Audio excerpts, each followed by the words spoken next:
నోటి నమలుడుగా మారినది. ఇలా ఇలా నవ్వులుతున్నాడు ఆయన. ఇలాంటి స్వరూపంతో యజ్ఞము యొక్క స్వరూపము వరాహ స్వరూపమును పొందినది. వరాహం అంటే ఏమిటో తెలుసా అండి?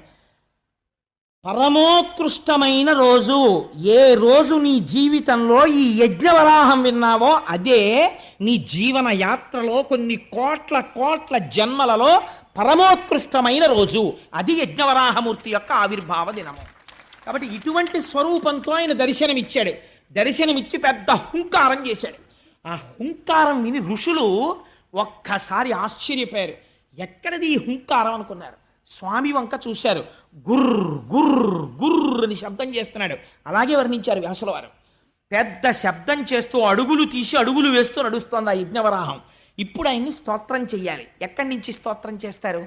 అందుకని ఋగ్వేదంలోంచి, యజుర్వేదంలోంచి, సామవేదంలోంచి ఋషులందరూ నిలబడి